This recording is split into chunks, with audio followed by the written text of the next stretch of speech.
সাদা শরীরটা দেখিয়ে পুরুষের দৃষ্টি আকর্ষণ করছিস নাকি? কথাটা কানের পর্দায় বাড়ি খেতে এক বিষাক্ত অনুভূতিতে কানজোড়া খসে পড়ল যেন ইব্বানির। চোখ জোড়ায় ঠেলে পড়ল এক রাশ বিষাদ। কপাল কুঁচকে ঠেকে গেল একজন আরেকজনেতে। রজনীগন্ধার বড় ঝুড়িটা আর উপরের দিকে ধরে রাখতে পারল না। সেই শক্তিও আর অবশিষ্ট রইল না। সর্বাঙ্গে এক বিষাক্ত বিষ কিলবিল করে ঘুরে বেড়াচ্ছে। ফুলের ঝুড়িটা নিচে ফেলে চটজলদি শাড়ির আঁচলের পাশ থেকে হাত দিতেই আরও এক রাশ বিষাক্ত অনুভূতি আষ্টে পৃষ্ঠে ধরল ওকে। ঝনঝন করে উঠল মস্তিষ্ক। মুহূর্তেই কাঁপতে আরম্ভ করলো ভেতরে ভেতরে। অবশ্য এই কথা ভুল, কাঁপছেও, ভীষণভাবে কাঁপছে, আর সেটা প্রকাশ্যেও ধরা পড়ছে। কাঁপা কাঁপা হাতে বেরিয়ে আসা গতর থেকে চোখ বুঝল। আর ঠিক তখনই পুনরায় কানের পর্দায় বাড়ি খেলো এক তীক্ষ্ণ আওয়াজ। শিট! আওয়াজটা কোথা থেকে এলো জানে না ইব্বানি, জানতেও চায় না। অন্তত এটা খুব ভালো করেই বুঝতে পারছে একদল শকুন ওকে গিলে খাচ্ছিল তাদের নোংরা চাহনি দিয়ে। কাঁপছে ও, ভীষণভাবে কাঁপছে। ঠিক তখনই আবারও ময়ের ওপর থেকে হাঁক পড়ে আরবের। কি রে, কি করছিস? দে ফুলগুলো। আরবের ডাকে হুঁশ ফিরে ইব্বানির, কিন্তু এখনও স্বাভাবিক হতে পারছে না। কারণ একটু আগের ছেঁড়া বিষ বাক্যটি আর কারো নয়, শ্রাবণীর। আর সে এখনও মূর্তিমান হয়ে ওর পিছনেই দাঁড়িয়ে আছে, জানে ইব্বানি। ইব্বু, কি হলো? নিচে সব ঠিক আছে? আবারও হাঁক ছাড়ে আরব।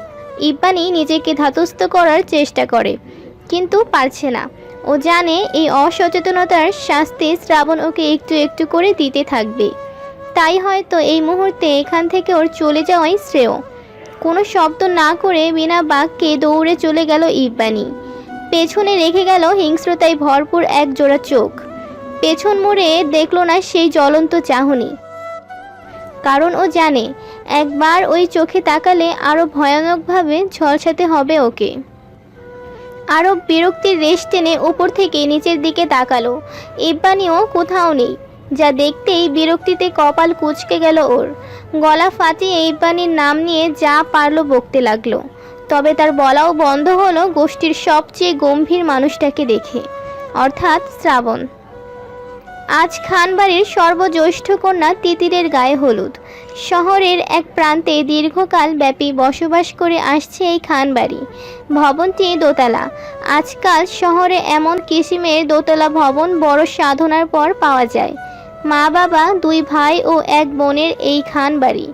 বাবা মায়ের বড় সাধের প্রিয় সন্তান তারা, তিন ভাই বোন। ছোট থেকেই জীবনের সব দুঃখ কষ্ট ঝড়ঝাপটা মিলেমিশে সামলে এসেছেন তারা। তাই আজ বিয়ের পরে সন্তানদের নিয়েও ঠিক একইভাবে যৌথ পরিবার নিয়ে বেঁচে আছেন। আশা করা যায় আরও কয়েক প্রজন্ম এভাবেই চালিয়ে নিতে পারবেন তারা। তারা না থাকলেও থেকে যাবে তাদের শিক্ষা, থেকে যাবে তাদের একত্বতা, থেকে যাবে তাদের একজোট হয়ে লড়ে যাওয়ার সংগ্রাম ইতিহাস। তিতির হলো খান সাহেবের বড় ছেলে শমশের খান এবং আফিয়া বেগমের একমাত্র মেয়ে তিতির খান। শমশের খানের দুই সন্তান, তিতির এবং শ্রাবণ। বয়সে শ্রাবণী বড়, তবে কন্যা সন্তানদের তালিকায় তিতির পরে সবার আগে। অনার্স শেষ করেই বিয়ের পিঁড়িতে বসতে হয়েছে তাকে। এতে অবশ্য তিতিরের কোনো দ্বিমত নেই। দাদা দাদি, বাবা, চাচা এবং ফুপুর ভীষণ পছন্দ এই ছেলেকে। তাই তারও আপত্তি করার কোনো কারণ ছিল না। তিতির দেখতে আহামরি সুন্দরী না হলেও ভীষণ মায়াবতী। গায়ের রং শ্যামা, মায়ের মতো হয়েছে। সেদিক থেকে শ্রাবণ অবশ্য আলাদা। পুরোই খান সাহেবের ন্যায় দেখতে এই সুপুরুষ। সৌন্দর্যে, উচ্চতায়, গম্ভীরতায়। দেখতে সুপুরুষ হলেও গম্ভীরতায় সব পুরুষের আত্মা কাঁপিয়ে দিতে পারে। শ্রাবণ বিসিএস পড়ছে, পাশাপাশি কুমিল্লাতে একটা কোম্পানির ভালো পোস্টিংয়ে জব করছে। মাসের একটা নির্দিষ্ট টাইমেই দেখা মেলে তার। তবে এই মাসে বোনের বিয়ে উপলক্ষে অসময়েই এসে হাজির হয়েছে। এরপরে হলেন সাদাত উদ্দিন, সাদাত সাহেবের বউ নূপুর বেগম, এবং তাদের এক ছেলে ও দুই মেয়ে, আরব, তুতুন এবং তানি। আরব মাস্টার্স দেবে, তুতুন এইচএসসি দেবে এবং তানি সবে 9। এরপরে হলেন খান সাহেবের একমাত্র কন্যা মরিয়ম বিবি খান। ইব্বানি তার এবং জাফর সাহেবের একমাত্র মেয়ে। ইব্বানি এই পৃথিবীতে আসার 2 বছরের মাথায় জাফর সাহেবের মৃত্যু হয়। হঠাৎ মৃত্যু, যার কোনো পূর্ব প্রস্তুতি ছিল না। ইব্বানি এবার বিবিএ 2য় বর্ষে আছে। খান বাড়ির কোনো মেয়েই আহামরি সুন্দর না হলেও ইব্বানি সবার ব্যতিক্রম। তবে খান বাড়ির প্রত্যেক পুরুষই ভয়ানক সুন্দর, যেমন দেখতে তেমনই চলাচল। ইব্বানিও হয়েছে তেমন, যেমন রূপ তেমন গুণ, 16 কলায় পরিপূর্ণ একদম। ইব্বানি দৌড়ে এসে নিজের ঘরে ঢুকতেই সামনে পড়ল ছোট মামি, অর্থাৎ নূপুর বেগম। ইব্বানির ফর্সা মুখ গরমে লাল হয়ে উঠেছে। পরনের হলুদ শাড়িটা প্রায় অনেকটা এলোমেলো। ঘণ্টাখানিক আগেই তার দীঘল কেশে নূপুর বেগম নিজে কাঁচা ফুলের গাছড়া বেঁধে দিয়েছিলেন। সবটাই এখন মরমর অবস্থায় পড়ে আছে ইব্বানির হাতে। সবটাই এক পলকে দেখতে পেয়েছেন নূপুর বেগম, যার দরুন আপনা আপনি তার কপালের মাঝে চিন্তার সূক্ষ্ম রেখা ভেসে উঠল। বিস্মিত হয়ে শুধালেন তিনি, ইব্বু, কি হয়েছে তোর মা? চোখ মুখ এমন লাগছে কেন? আর চুলের গাজরা শাড়ি এসব এমন এলোমেলো হলো কি করে? বুক ফেটে কান্না এলো ইব্বানির। সে শাড়ি পরতে পারে না। মেজো মামি ভালোবেসে নিজ হাতে পরিয়ে দিয়েছে। বড় মামি কদিন ধরেই বলছিল ওকে শাড়ি পরার কথা। সবার চাওয়ার পূরণে সে শাড়ি পরেছে আজ। আর আজই এমন এক বিষ বাক্যের শিকার হতে হবে, কে জানতো? অবশ্য ওই মানুষটার থেকে যে ভালো কি আর আশা করবে ও? ও মা, কথা বলছিস না কেন? কি হয়েছে আমাকে বলবি না? স্নেহের স্পর্শে ইব্বানিকে কাছে টেনে নিলেন নূপুর বেগম। ইব্বানি শক্ত হয়ে আছে, সে কাঁদবে না। কাঁদলে হাজারটা প্রশ্নের ভিড়ে ভেসে যেতে হবে তাকে। তবে হয়তো ওর কপাল খারাপ, যেটা প্রমাণ করতেই হাজির হলেন আফিয়া বেগম। হাতে মেয়ের জন্য নিয়ে যাওয়া এক বাটি হলুদ। নিচতলায় হলুদের আয়োজন করা হয়েছে। সব কিছু গুছিয়ে রাখা হলেও আসল জিনিসটাই কারোর মাথায় নেই। ইব্বানি এখানে? আমি আরো মেয়েটাকে খুঁজে মরছি। এই ইব্বু, হলুদটাই তো না হয়নি, তুই একটু নিয়ে। সে কি রে ছোট, কি হয়েছে ওর? তাড়াহুড়ো করে ঝুঁকলে ইব্বানির এলোমেলো অবস্থা সে দেখতে পায়নি প্রথমে। তবে কথা বলতে বলতে হঠাৎ চোখ পড়ল তার আদরের ইব্বুকে। বিধ্বস্ত লাগছে যে পুরো। জানি না গো, দেখো না, কিছুতে বলছে না। হলুদের বাটিটা নূপুর বেগমের হাতে তুলে দিয়ে ইব্বানিকে নিজের কাছে টেনে নিলেন আফিয়া বেগম। ওর দুগালে হাত রেখে আদুরে গলায় ডাকলেন, ও ইব্বু, আমার সোনা মেয়েটার কি হয়েছে? কি বলেছে? ও মা, তোকে কেউ কিছু বলেছে? না মামি, কেউ কিছু বলেনি। মিথ্যে বলিস না, কেউ কিছু বললে আমাকে বল মা। কোনো ছেলে কিছু বলেছে? না, দাও হলুদের বাটি দাও, আমি গিয়ে রেখে আসি। বল আমাকে। আগে দাঁড়া, তুই জবাব দিয়ে যা। কোনো ছেলে কিছু বললে বল, এক্ষুনি শ্রাবণকে বলে তার ব্যবস্থা করাবো। আমাদের কোনো আত্মীয়? কথাটা ভীষণভাবে বলতে ইচ্ছে করলো ইব্বানির, কিন্তু আটকে গেল কণ্ঠনালীতে। বড় মামির কোনো প্রশ্নই আর কানে উঠল না তার। ছোট মামির হাত থেকে হলুদের বাটিটা নিয়ে প্রস্থান করলো আবার। আফিয়া বেগম এবং নূপুর বেগম বিহলিত নয়নে চেয়ে রইল ওর যাওয়ার পানে। শাড়ির আঁচল মেঝেতে লুটিয়ে ধীরে পায়ে হেঁটে এসে স্টেজের সামনে দাঁড়ালো ইব্বানি। হলুদের বাটি রাখা ট্রেটা কাছে টেনে সেখানের হলুদের বাটিটা রেখে ফুল দিয়ে সাজিয়ে ট্রেটা আবার জায়গা মতো রেখে দিল। আশেপাশে ভালো করে আরেকবার দেখে নিল কিছু আবার কম পড়ল কিনা। না, এবার সব ঠিক আছে, কিছুই কম পড়েনি। তিতিরকে সাজানো হচ্ছে হলুদের জন্য। তুতুন এবং তানিও সাজছে বোনের সাথে সাথে সাজগোজের পালা চলছে বাকি মেহমানদেরও। মেয়েরা বাদে বাকি ছেলেরা এবং গুরুজনদের দেখাই যাচ্ছে আশেপাশে। কারোর সাথে চোখে চোখ পড়ে গেলে ভদ্রতা সূচক হেসে ভালো মন্দ জিজ্ঞেস করে ইব্বানি, কিন্তু আপাতত সেটুকুনও করছে না, কারণ ওর মন ঠিক নেই। তোর দুঃসাহস দেখে অবাক হয়ে যাচ্ছি আমি। এখনও শাড়ি পরে ঢ্যাং ঢ্যাং করে ঘুরে বেড়াচ্ছিস। একখানা গম্ভীর গলা তখনকার মতো আবারও হোঁচট খাওয়ালো ইব্বানি। চমকে উঠে পেছনে তাকাতেই আবিষ্কার করলো সেই রাগী রাগী নেত্রদয়, যা দেখতেই আত্মা অব্দি কেঁপে যায় ইব্বানির। কি? তুই এত নির্লজ্জ কবে থেকে হয়েছিস বলতো? ধমকের সুরে দাঁতে দাঁত চেপে বলল শ্রাবণ। ফের কেঁপে ওঠে, চোখ জোড়া বন্ধ করে ফেলল ও। পরক্ষণে চোখ মেলে তাকালো শ্রাবণের দিকে, অসহায় নেত্রে বলল, বড় মামি হলুদের জন্য আমাকে শাড়ি দিয়েছে, ছেচেত মামিও। চুপ, আর একটাও বাড়তি কথা শুনতে চাই না আমি। হয় এই শাড়ি পরাবি, না হয় বিয়ে হওয়ার আগ পর্যন্ত ঘর থেকে বের হবি না। শ্রাবণ ভাই, জিন্দা পুঁতে ফেলবো মাটিতে। ধমকের উপর ধমক ছেড়ে চলে গেল শ্রাবণ। ইব্বানির ভেতরটা ফাটতে লাগলো শ্রাবণের এহেম আচরণে। তুতুন আর তানের সঙ্গে তো সে এমন করে না, আর নাক আরব আর তিতিরের সাথেও, তাহলে ওর সঙ্গে কেন তার এমন আচরণ করতে হবে? আকস্মিক মাথায় গাঁটটা পড়তে শ্রাবণের দেওয়া দুঃখ কষ্ট ভুলতে হলো ইব্বানিকে। মাথায় হাত ডলে রাগী চোখে পাশে ফিরে তাকাতে আবিষ্কার করলো আরবকে। আরব কোমরে হাত চেপে চোখ মুখ শক্ত করে তাকিয়ে আছে। ইব্বানিও ঠিক তার মতোই ভ্রু কুঁচকে তাকিয়ে আছে। কেউ কোনো কথা বলছে না, শুধু তাকিয়েই আছে। তাকানোর পালা শেষ হতে আরব আগে মুখ খুলল, তোর হুবু জামাই ডাক পড়লে এমনি বাইরে রেখে পালাবি? কোনো মায়া দয়া নাই নাকি তোর? ইব্বানি বুঝলো না আরবের কথার মানে। ভ্রু কুঞ্চিত রেখে পাল্টা প্রশ্ন করলো, মানে? তখন ফুলগুলো নিচে ফেলে পালিয়েছিলি কোথায়? ডাকতে ডাকতে গলার রোগ মোটা হয়ে গেছে আমার। আরবের কথায় ঘটনার চক্রটি পুনরায় মনে পড়ল ইব্বানির। তাই তৎক্ষণাৎ দাঁত কেলে হেসে ভাইকে মানাতে চেষ্টা করে বলল, সরি ভাইয়া, আসলে হ্যাঁ হয়েছে, এখন শুরু হবে নতুন ড্রামা। শোনো না ভাইয়া, রাগ করো না প্লিজ, সত্যি একটা কাজ পড়ে গেছিল। কি কাজ? তুর্য কল দিয়েছে? তুর্য ইব্বানির হবু বরের নাম। মাসখানেক আগে যার সাথে ইব্বানির বিয়ের কথা ফাইনাল হয়েছে। অনার্স শেষে তিতির মতোই তারও বিয়েতে বসতে হবে। তুর্যর নামটা শুনতে ফকফকা দাঁতের হাসি থেমে গেল ইব্বানির। বিষণ্ণ হলো হৃদয়। শান্ত স্বরে বলল, না, অন্য কাজ, বাদ দাও সব।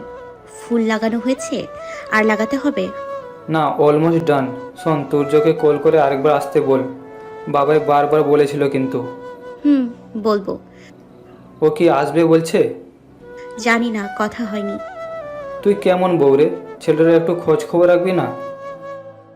তুর্যর সঙ্গে নিজেকে জড়িয়ে কোনো কিছুই ভাবতে পারে না ইব্বানি। সেখানে নিজেকে তার বউ ভাবাতে অনেক বড় শাস্তি ওর জন্য।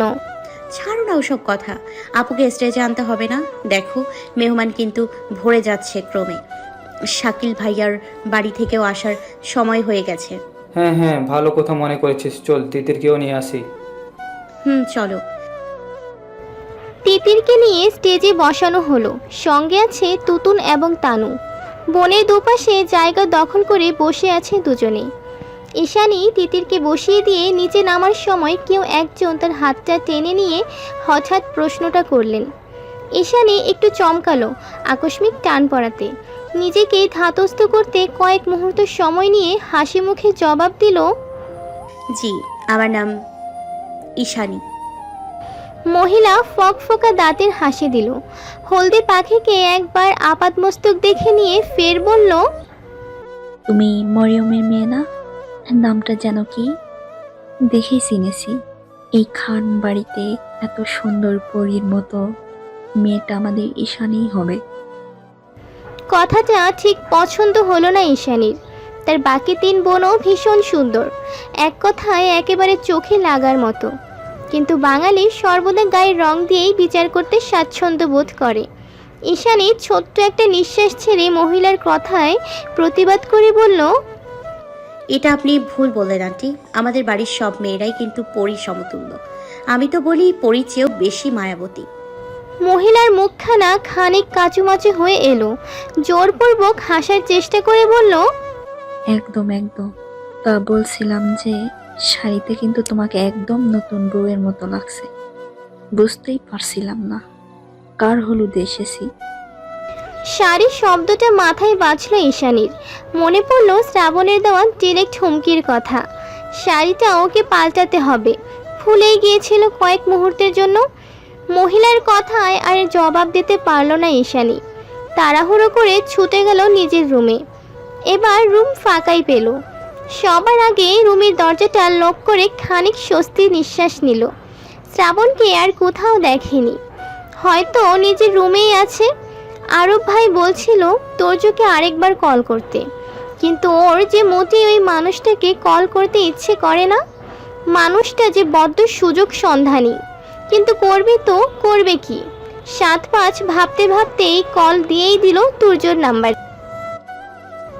কয়েক সেকেন্ড পেরোতেই কল তুলে তুর্য। আজকে আসছেন তো? বড় মামা বারবার বলছিল আপনার কথা, হাতে একটু সময় নিয়ে চলে আসেন। ছাড়ছি।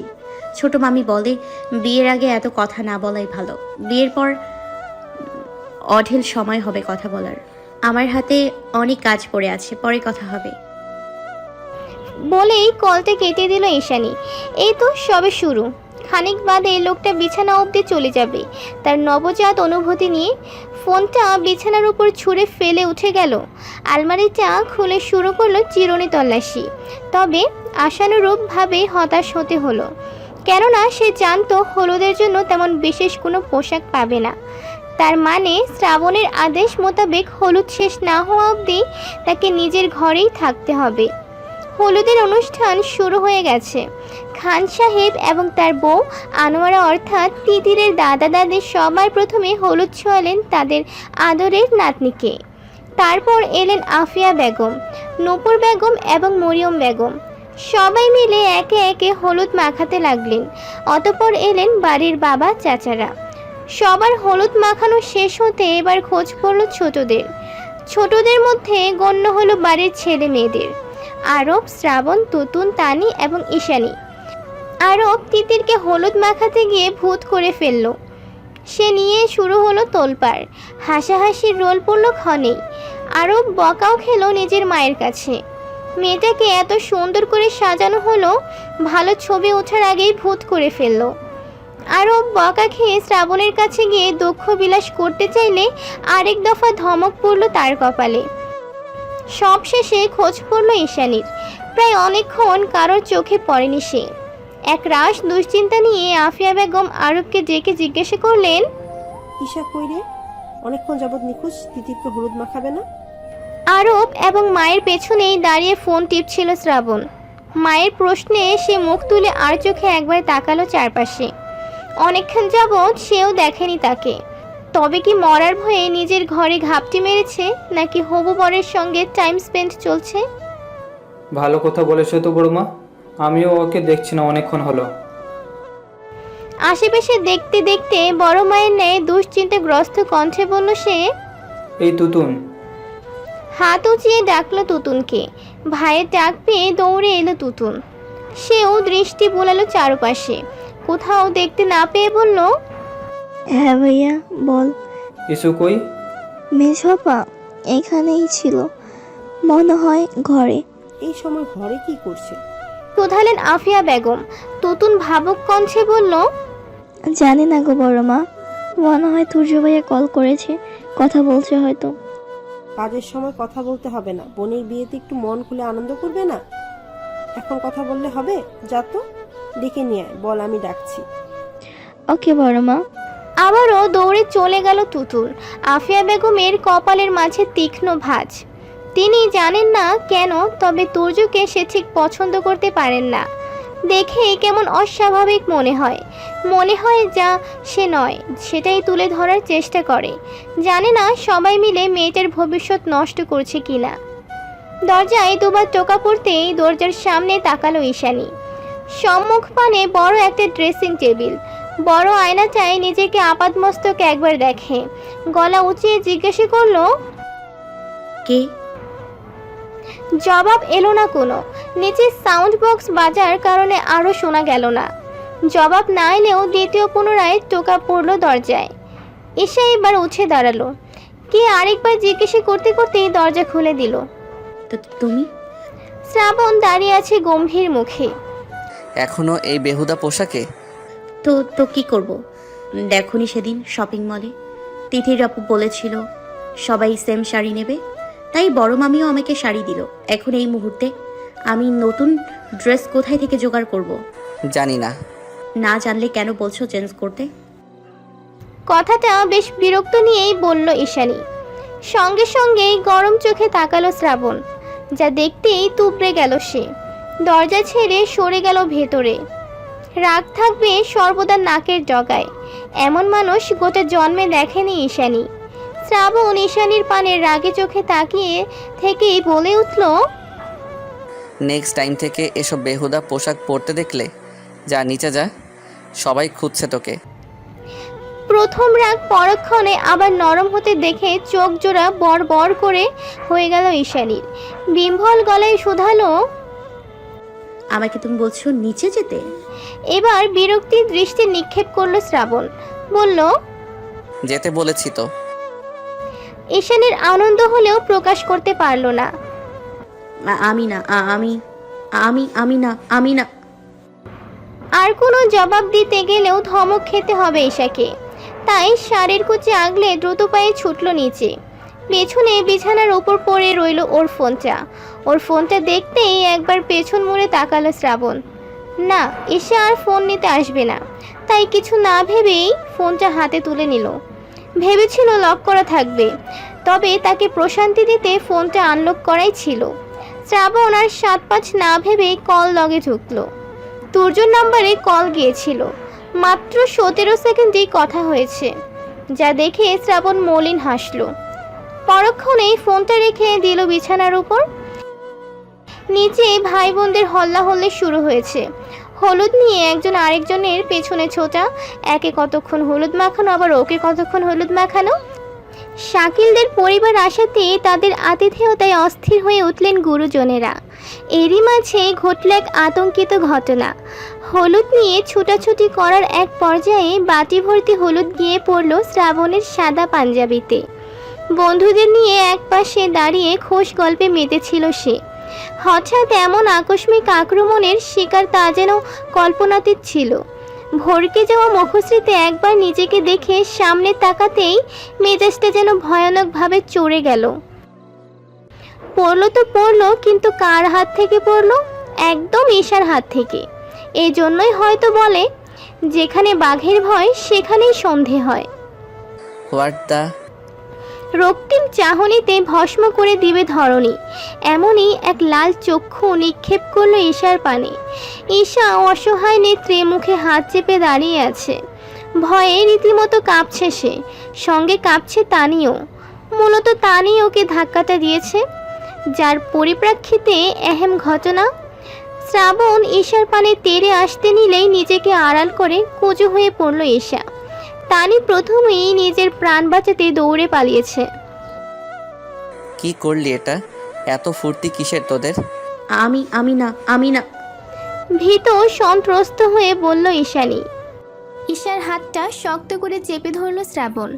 ভয়ে গলা শুকিয়ে কাঠে পরিণত হলো ঈশার। চাইল কি, ঘটল কি, আর হলো কি? শ্রাবণ ওর হাতটা ধরে হ্যাঁচকে টানতে টানতে নিয়ে গেল দোতলায়। পেছন থেকে ভয়াতুর নয়নে তাদের দেখে দৌড়ে পালালো তানি। শ্রাবণ ঈশাকে নিয়ে নিজের ঘরে ঢুকলো। হাতটা ধরে রেখে এক লাথি দিয়ে দরজাটা সজোরে আটকালো। শব্দটা এতটাই জোরে হলো যে আরেক দফা নিজের প্রাণের মায়া ত্যাগ করতে হলো ঈশাকে। ঈশাকে নিজের সামনে দাঁড় করিয়ে রাগে ফুঁসছে শ্রাবণ। ভয়ে নেত্রদয় মাটিতে বিধেই রইল ঈশার। ভেতরে ভেতরে কাঁপছে ও। শ্রাবণ এবার নির্ঘাত চর বসাবে ওর গালে। হলুদ পড়লো তো পড়লো কার উপর? তা নাই বদ মেজাজি লোকদের উপরে পড়তে হলো। বিয়ে বাড়িটাকে নিজের বেডরুম ভাবলে তো চলবে না। যেখানে 1000 জন বাইরের মানুষ থাকে, সেখানে ঢিঙ্গি মেয়ে হয়ে এভাবে হলুদ নিয়ে ছোটাছুটি করছিস। দাঁতে দাঁত চেপে কথাটা বলে ক্ষান্ত হলো না শ্রাবণ। কথাটা বলতে বলতে বলিষ্ঠ হাতে চেপে ধরল ঈশার বাহুদয়। চোখ থেকে উপচে পড়ছে রাগ, যেন গোটা খান বাড়িটাকে ভস্ম করবে এই আগুন লাল চোখ দিয়েই। শ্রাবণের রাগে চোখ জোড়া বরাবরই মৃত্যু ভয় দেয় ঈশাকে। আজও তাই। ভয়ে তো আগে থেকেই যায় যায় প্রাণ। এখন যেন দিশেহারা মনে হলো নিজেকে। কাঁদো কাঁদো গলায় বলল, তানি আর আমি। Just shut up. ধমকের তোড়ে চুপসে গেল ঈশা। মাথা নিচু করে কাঁদতে লাগলো এবার। মানুষটা এমন কেন? অবশ্যই এর জবাব ঈশা ছাড়া আর কারো কাছেই মিলবে না। আমার সামনে একদম এসব ন্যাকামি করবি না। যত ন্যাকামি করার ইচ্ছা তোর প্রিয় হবু বরের সামনে গিয়ে করবি, আমার সামনে নয়। এখন যেভাবে পারবি এই পাঞ্জাবি ক্লিন করে দিবি। বলেই ঈশাকে ধাক্কা দিয়ে সরিয়ে দিল নিজের কাছ থেকে। ধাক্কা খেয়ে নিজেকে সামলাতে বেশ বেগ পেতে হলো ঈশার। অতি কষ্টে নিজেকে সামলে নিয়ে অসহায় চোখে তাকালো শ্রাবণের পানে। শ্রাবণ গটগট পায়ে দরজা খুলে বেরিয়ে গেল। ঈশা এখনও দাঁড়িয়ে আছে খাম্বা হয়ে। শ্রাবণ চলে গিয়ে আবারও ফেরত আসলো। পুনরায় ঈশার হাত ধরে ওকে নিজের রুম থেকে বের করে দিয়ে ঠাস করে ওর মুখের সামনে দরজা লাগিয়ে দিল। ঈশা হতভম্ব হয়ে কতক্ষণ দাঁড়িয়ে থেকে চলে যাওয়ার জন্য প্রস্তুত হলেও পারল না। শ্রাবণ বলল ওর পাঞ্জাবিটা ক্লিন করে দিতে। এই মুহূর্তে সেটা না করলেও আরেক বিপদ। তাই স্থির হয়ে দাঁড়িয়ে রইল শ্রাবণের রুমের বাইরে। শ্রাবণ হয়তো আশা করেনি ঈশা তার পাঞ্জাবি নেওয়ার জন্য দাঁড়িয়ে থাকবে। দরজা খুলতে ঈশাকে দাঁড়িয়ে থাকতে দেখে ভ্রু কুঁচকে কতক্ষণ তাকিয়ে থেকে আবারও চলে গেল। ঈশা তার যাওয়ার পানে তাকিয়ে ছোট্ট একটা দীর্ঘশ্বাস ছেড়ে বিছানার ওপর পড়ে থাকা পাঞ্জাবিটা নিয়ে চলে গেল নিজের রুমে। তুর্য এসেছে ঘন্টাখানিক হলো, তবে ঈশার দেখা নেই। তানি এসে বলল ঈশা নাকি নিজের ঘরেই আছে, কাজ করছে। কিন্তু কি এমন কাজ আছে যে 1 ঘন্টা ধরেও শেষ হচ্ছে না? ছোট মামি আসবো? আরে তুর্য বাবা যে, এসো এসো। না ভেতরে আসবো না, ঈশাকে দেখতে পাচ্ছি না অনেকক্ষণ। তানি বলল রুমে আছে নাকি। সে কি ঈশা এখনো নামে নেমেছে? এ মেয়েটারও বলিহারি যায়। এই তুতুন তুতুন। মামি কাউকে ডাকতে হবে না, আপনি যদি অনুমতি দেন তবে আমি গিয়ে ডেকে আনি। ওকে? ওমা, অনুমতি দেওয়ার কি আছে বাবা? যাও তুমি গিয়ে দেখো কি এমন রাজকার্য উদ্ধার করেছে তোমার বউ। লজ্জা মিশ্রিত হাসল তুর্য। শার্টের কলার এক পাশ থেকে টেনে টুনে ঠিক করতে করতে হ্যাঁ সূচক মাথা নাড়ালো। নূপুর বেগম সিঁড়ি অবধি এগিয়ে দিল তুর্যকে। তুর্য মৃদু হেসে চলে গেল উপরে। তুর্য যেতেই নূপুর বেগমের সামনে এসে হাজির হয় শ্রাবণ। তুর্যকে উপরে যেতে দেখে শ্রাবণ চিন্তান্বিত স্বরে জিজ্ঞেস করে নূপুর বেগমকে। তুর্য কোথায় যাচ্ছে? ঈশার ঘরে। সাবলীল গলায় জবাব দিয়ে নিজের কাজে চলে গেলেন নূপুর বেগম। তবে এই সাবলীল জবাবটাই কাটার মতো বিঁধে গেল শ্রাবণের গলায়। উপরে কেউ নেই, একমাত্র ঈশা ছাড়া। কথাটা ভাবালো তাকে। তুর্যর উপরে যাওয়ার প্রয়োজনটা কি? অবশ্য প্রয়োজনের কাজ কটাই বা করে তুর্য। দরজায় দুবার টোকা পড়ল ঈশার, তবে ভেতর থেকে কোনো সাড়া পাওয়া গেল না। তুর্য আশেপাশে একেবারেই তাকালো। পুরো দোতলা খালি। তাই আর আগে পিছে কিছু না ভেবে দরজা ঠেলে ভেতরে প্রবেশ করে। অবশ্য ভেতরেও ফাঁকা, ঈশাকে কোথাও দেখা যাচ্ছে না। পুরো ঘর ছান মান করতেই ওয়াশরুমের দরজা খোলার শব্দ হলো। শব্দের উৎস ধরে পেছনে মুড়ে তাকাতেই থমকে গেল তুর্য। আধভেজা শাড়ি নিয়ে ওয়াশরুমের দরজা খুলে বের হলো ঈশা। হাতে ধরে রাখা একটা সাদা পাঞ্জাবি। মূলত সেদিকে তার ভ্রুক্ষেপ নেই বললেই চলে। তার ভ্রুক্ষেপ কেবল এই তীব্র বাসনার মেয়েটিকে নিয়ে। ভেজা শাড়ি খানিকটা শরীরের সাথে লেপটে গেছে ঈশার। চোখের ক্ষুধা মিটিয়ে দেখছে তুর্য। এদিকে ঈশার মাথাতেও আসেনি তার ঘরে অনাকাঙ্ক্ষিত কারোর আগমন ঘটেছে। বেলকনিতে শ্রাবণের পাঞ্জাবিটা শুকাতে দিয়ে নিজের ভাবনাতেই আবার ফিরে এলো ঘরে। ভেজা শাড়িটার পানি ঝাড়তে ঝাড়তে ওয়ার্ড্রোবের কাছে এগিয়ে আসতেই ভূত দেখার মতো চমকে উঠল ঈশা। আটকে উঠে 2 পা পিছিয়ে পড়ে বিরক্ত গলায় শুধালো, আপনি এখানে কেন? কি করছেন? ঈশার গলায় ধ্যান ভাঙে তুর্যর। ফট করে নিজের চোখ নামিয়ে নেয় ঈশার থেকে। নিচের দিকে তাকিয়ে মাথা চুলকে বলে, আমি অনেকক্ষণ যাবৎ তোমার অপেক্ষা করছিলাম, তুমি নাম শোনা ভেবে চলে এলাম খোঁজ করতে। ঈশা ভেতরে রাগে ফেটে পড়ল। দরজার দিকে তাকিয়ে দেখলো দরজাটা খোলা। দরজা তো সে লক করে দিয়েছিল, খুললো কেমন করে? মনে মনে রাগান্বিত হয়ে সন্দিহান গলায় প্রশ্ন করলো তুর্যকে, আপনি ভেতরে এলেন কি করে? দরজা তো লক করা ছিল। ঈশার প্রশ্নে পেছন মুড়ে দরজার দিকে একবার তাকালো তুর্য। নিজেকে নির্দোষ প্রমাণে বলল, নো নো নো, দরজা লক ছিল না, ট্রাস্ট মি। লক থাকলে আমি কেমন করে আসবো? গাল ফুলিয়ে নিঃশ্বাস ছাড়ল ঈশা। বলল, ঠিক আছে, আপনি নিচে যান, আমি চেঞ্জ করে আসছি। কথা কথাটা বলতেও মুখে বাঁধল ঈশার। তাকে এই অবস্থায় দেখেও লোকটা দাঁড়িয়েছিল এতক্ষণ, কমন সেন্সও নেই নাকি? তুর্য মুচকে হেসে মাথা দুলিয়ে প্রস্থান করলো। তুর্য যেতেই বড় করে নিঃশ্বাস ছাড়ল ঈশা। কেমন লোক রে বাবা, সামান্য কমন সেন্স বলতে কিছুই নেই। হলুদের অনুষ্ঠান শেষ হলো সবে। হলুদের সরঞ্জাম লোক দিয়ে সরিয়ে কালকের বিয়ের আয়োজন শুরু করা হলো পুনরায়। সন্ধ্যা থেকে রাত 8টা অবধি সবার সাথে আড্ডা দিয়ে ফিরে গেছে তুর্য। যাওয়ার আগে জানিয়ে গিয়েছে কাল সকাল সকাল চলে আসবে বাবা মাকে সাথে নিয়ে। যাওয়ার আগে ঈশাকে এক মুহূর্তের জন্য একা চাইলেও সম্ভব হলো না, তাই মনে এক রাশ আক্ষেপ নিয়ে যেতে হলো তাকে। তবে মনে মনে আজকের ঘটনাটি এখনও খোদাই হয়ে আছে যেন। ঈশার আকর্ষণীয় দেহটি সে কোনোভাবেই ভুলতে পারছে না। কবে এই মেয়েটাকে নিজের বউ করে পাবে, কি করে নিজেকে সামলে রাখবে একটা বছর? রাত 11টা। ছাদে উঠল এক গাদা মানুষ, সঙ্গে উঠেছে বিয়ের কোণে ঈশা, তুতুল, তানি, আরব এবং শ্রাবণ। এখন জমিয়ে কফির আড্ডা হবে। যে যার জীবনের একটা স্মরণীয় হাসির গল্প বলে শোনাবে। যদি সেই হাসির গল্পে একাধিক লোক হাসে তবে তার জন্য গিফট থাকবে। খেলাটি ভীষণ মজার, কিন্তু ঈশার অংশগ্রহণ করা হলো না। সবার জন্য কফি বানানো, নিয়ে আসা, সার্ভ করা সবটাই তার ঘাড়ে এসে পড়ল। আড্ডায় যোগ হলো তিতিরের মামাতো এবং খালাতো ভাই বোনেরা, শ্রাবণের বন্ধুরা, আরবেরও গুটি কয়েক বন্ধু এলো আজ। এখন তারাও আছে এই আড্ডায়। আরও আছে তুতুলের 2জন বান্ধবী, তানির 3জন বান্ধবী। তবে একলা বাদ পড়ল ঈশার একমাত্র বান্ধবী নামিরা। নামিরা না আসার কারণটা একটু ব্যক্তিগত, যা তার বেস্ট ফ্রেন্ড কেউ সে জানায়নি। ট্রেতে প্রায় 7টা কফির কাপ নিয়ে সিঁড়ি গুনে গুনে উঠছে ঈশা।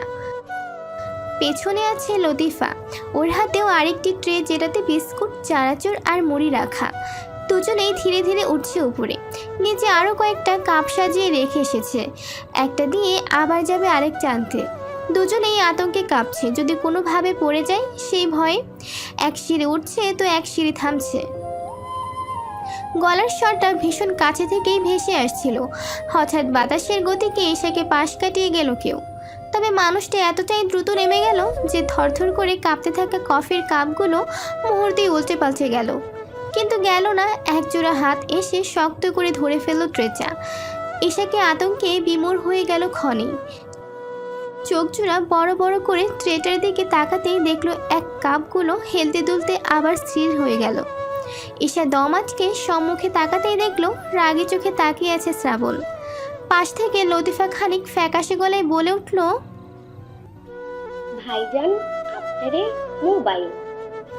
শ্রাবণ লতিফার কথায় কোনো ভ্রুক্ষেপ করলো না। তার রাগী চোখ এখনও ঈশার উপরেই এঁচে আছে। ঈশা পাশ ফিরে লতিফার দৃষ্টি অনুসরণ করে নিচে তাকাতে আরেক দফা আটকে উঠল। ফের পুনরায় ভয়াতুর নয়নে শ্রাবণের পানাতে তাকাতে শ্রাবণ থমকে বলে উঠল, তোর কি কোনোদিন আক্কেল হবে না? এত বড় মেয়ে হাঁটুতে বুদ্ধি নিয়ে ঘুরিস? ধমক খেয়ে আটকে উঠল ঈশা। খিঁচে চোখ জোড়া বন্ধ করে কুঁজো হয়ে পড়ল কিঞ্চিত। রাগে শ্রাবণের মাথা ফেটে যাচ্ছে। ইচ্ছে করছে ছাদে একটা চর বসাতে এই বোকা মেয়েটাকে। ঈশা কান্না জড়ানো কম্পিত স্বরে বলল, আমি কি করেছি? আমাকে কেন বকছো? তোকে কফি আনতে কে বলেছে? ছাদে সবাই কফি খাবে বললো। তো তাই বলে সব গুরুদায়িত্ব নিজের কাঁধে তুলে নিবি? মা ছোট মা নেই? তোর মতো বলদকে দিয়ে কেন এসব কাজ করাতে যায়? আমি বলো, তুমি কিন্তু। আর একটা কথা বললে থাপড়ায় দাঁত ফেলে দিব। চুপসে গেল ঈশা। ওর মুখে আর কথাই আসলো না। শ্রাবণ পুনরায় দাঁতে দাঁত চেপে বলল, এতগুলো মানুষ কফি খাবে আর উনি নাচতে নাচতে কাপে করে কফি নিয়ে চললেন। ইচ্ছে করছে মাথায় তুলে আছাড় মারি। বাসায় ফ্লাস্কের অভাব, ফ্লাস্কে করে নিয়ে গিয়ে সবাইকে দিতে পারলি না? এই তোর ঘটে কি আসলেই বুদ্ধি নেই? এত হাদা তুই? ঈশার মনে মনে অনেক কথা জমলো, কিন্তু এই মানুষটাকে কিছু বলার বোকামি সে করবে না। তাই কোনো কথা না বলেই চলে যেতে নিলেই খেতে হলো আরেক ধমক। কেননা সে কফির মগগুলো নিয়ে পুনরায় নিচের দিকে রওনা হচ্ছিল। শ্রাবণ ধমক দিয়ে বলল, উপরে যখন উঠেই গিয়েছিস এগুলো দিয়ে বাকিগুলো ফ্লাস্কে করে নিয়ে আয়। ঢোক গিলে হ্যাঁ সূচক মাথা নেড়ে ধীর গতিতে উঠে যায় ছাদে। পেছন পেছন গুটি গুটি পায়ে এগোয় লতিফাও। শ্রাবণ ওর যাওয়ার পানে তাকিয়ে ছোট্ট একটা নিঃশ্বাস ছেড়ে নিচে নেমে যায়। ফোনটা হয়তো ভেঙেই গেছে। ভাবতে ভাবতে ফোনটা মেঝে থেকে কুড়িয়ে তুলতে দেখলো স্ক্রিনে দাগ পড়ে গেছে। আফসোস করে কপাল ডলতে ডলতে চলে গেল বাইরে। ঈশা সবাইকে কফি দিয়ে এক প্রকার দৌড়ে এলো সিঁড়িতে। ভেবেছিল শ্রাবণ হয়তো থাকবে, কিন্তু সে নেই। যা দেখে মনের কোণে কালো মেঘেদের ভিড় জমল। তবে শ্রাবণ যেমন হুকুম করে গেল তেমনভাবে সব তামিল করলো। পরের কফিগুলো দুটো ফ্লাক্সে ভরে নিয়ে এলো। এক এক করে সবাইকে কফি দিয়ে নিজের জন্যও নিল। তুতুনের পাশে আসন করে বসতে বসতে আবারও এসে পড়লো আরেক গুরু দায়িত্ব। তাই বসেও আর বসা হলো না, কফি নিয়েই উঠে যেতে হলো। পুনরায় এই গুরু দায়িত্ব শেষ করে বসতে ইচ্ছে করলেও বসলো না আর। ফোন আর কফির মগটা নিয়ে চলে গেল ছাদের এক পাশে। আকাশে মস্ত বড় একখানা চাঁদ উঠেছে। চাঁদের পাশে লক্ষাধিক তারার মেলা। চারপাশে মৃদু বাতাস, বাতাসে বৃষ্টির আভাস। মস্ত বড় চাঁদটাকে ঘিরে বারবার মেঘেদের হাত মশলেও পরক্ষণে কেটে যাচ্ছে, পরিষ্কার হয়ে যাচ্ছে তা। আবারও পুনরায় থেকে থেকে মেঘ জমে ঢেকে যাচ্ছে চাঁদটা। ঈশা তার স্থির দৃষ্টি নিক্ষেপ করছে চাঁদের পানে। কফির মগে একবার চুমুক দিয়ে হারিয়ে গেল প্রকৃতির এই সৌন্দর্যের মাঝে। প্রকৃতির এই অসামান্য রূপে সৃষ্টিকর্তার নিকট কৃতজ্ঞতা পেশ করলো মনে মনে। ঠিক তখনই মনটাকে বিষণ্ণ করে দিয়ে ফোনটা বেজে উঠল ওর। ফোনটা সামনে ধরতেই দেখা মিলল তোরজোর নাম্বারটা, যা দেখতেই বিষণ্ণ মনে আরেকটু বিষ পড়লো যেন। বউ কি করছো? ঈশা মনে মনে বড্ড বিরক্ত হলো। সরাসরি বলল, বিয়েটা না হওয়া অবধি আমাকে এইভাবে ডাকবেন না প্লিজ। কেন, বউ কি রাগ করে? প্লিজ তুর্য। ওকে ফাইন, তুমি যা বলবে সেটাই হবে। কি করছিলে? কফি আড্ডা হচ্ছে। তুমি তো আড্ডায় নেই। আরবো বলল। সবাইকে কফি দিয়ে আমি চাঁদ বিলাস করতে এলাম। একা কেন? আমাকে সঙ্গে নিতে অসুবিধা ছিল? মাঝে মাঝে কেবল একা স্রেফ নিজেকেই নিয়েই কিছু করতে হয়। আপনাকে নিয়ে চন্দ্রবিলাস করার অজস্র সুযোগ হবে, কিন্তু নিজেকে নিয়ে হয়তো আর তেমন সময় হবে না কখনোই। আমার কাছে থাকলে কোনো কাজেই তোমাকে একা করতে দেব না। বাবার বাড়িও আসা চলবে না, সর্বক্ষণই আমাকে সময় দিতে হবে। ঈশা থমকালো কিঞ্চিত। মজা করছে কি তোর্য? বিয়ের পর বাবার বাড়ি আসবো না আমি? না। কেন? মা, বড় মামি, ছোট মামি তাদের দেখতে ইচ্ছে করলে? ওইসব জানি না, আমি আমার বউকে একদমই ছাড়তে পারবো না কোথাও। ও, এই তবে আপনার প্ল্যান? তা নয় তো কি, আমি আমার বউকে ছাড়া একদমই থাকতে চাই না, ব্যাস। ঈশার মন খারাপ হয়ে গেল। মাকে ছাড়া কোনোদিনই এক মুহূর্তের জন্য থাকেনি। তো বড় মামি, ছোট মামি, মামারা কাউকেই একদিনের বেশি না দেখে থাকতে পারে না ও। সেখানে তোরজোর এমন আবদার, যেন অন্যায় আবদার ঠেকলো ঈশার মনে। চুপ হয়ে গেলে কেন? কি ভাবছো? কিছু ভাবছি না, আপনি বলুন। একটা কথা বলবো বউ? বিয়ে না হওয়া অবধি আমাকে ঈশা বলেই সম্বোধন করুন প্লিজ। কাঠ কাঠ গলায় ও পাশ থেকে বিরক্ত গলায় শোনা গেল তোরজোর। আশ্চর্য, তুমি এত রিয়াক্ট করছো কেন? বউই তো ডেকেছি, বউ বলে আদর সোহাগ তো করছি না। ঈশার অসহ্য লাগছে তোরজোর এমন আচরণ। বলছে তো এই ডাক তার ভালো লাগছে না, তারপরও কেন ডাকতে হবে তাকে? কথায় কথায় তোমার ওভার রিয়াক্ট পছন্দ নয় আমার।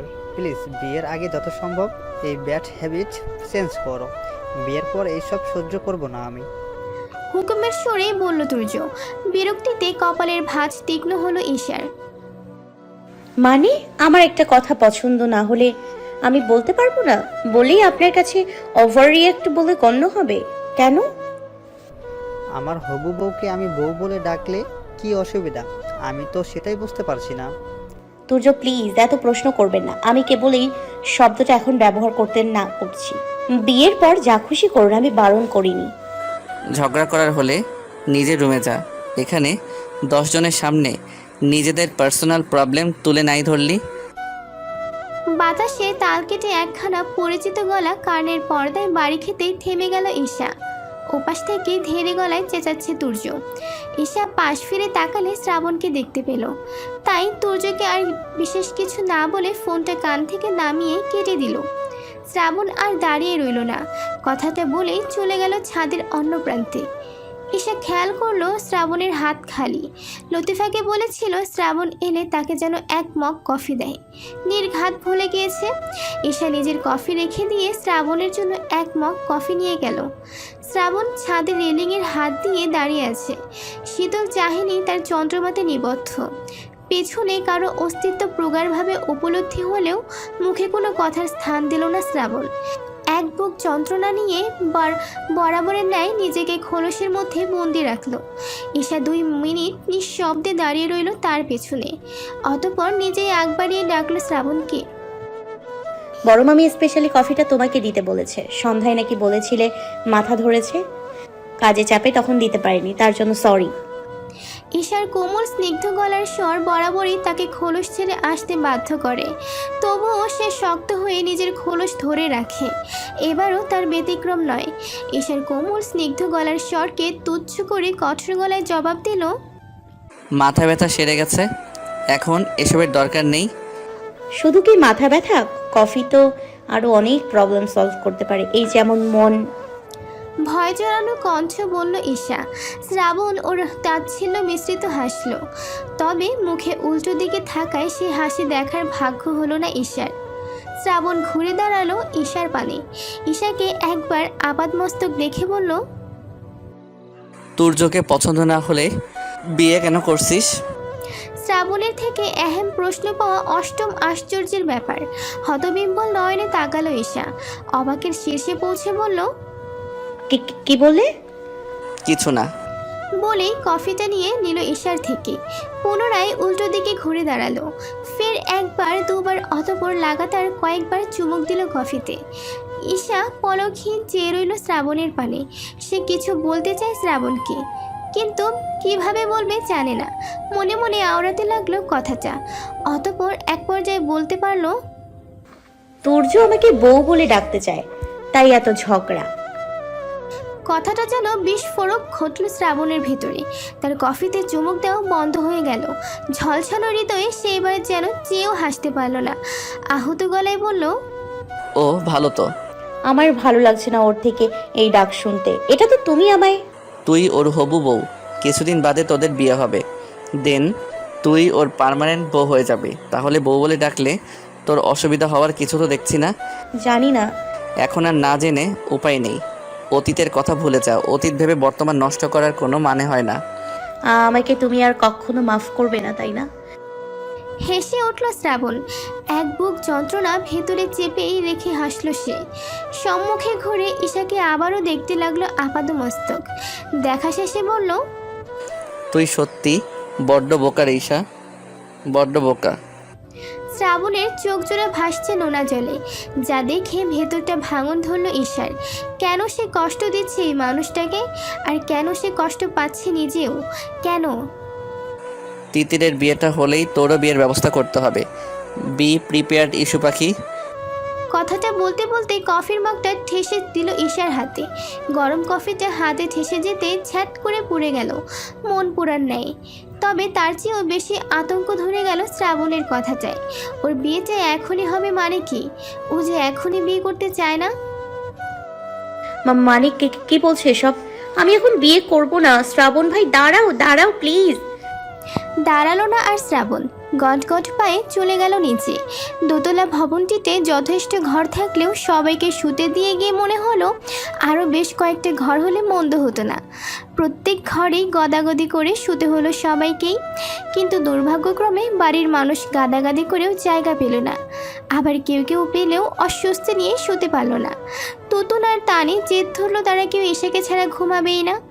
ঈশা জেদ ধরলো সেও তার বড় মামির কাছেই ঘুমাবে। কিন্তু সব ঠিক হলেও জায়গা মিলল না কোথাও। অবশেষে জায়গা খুঁজে বের করলো শ্রাবণ।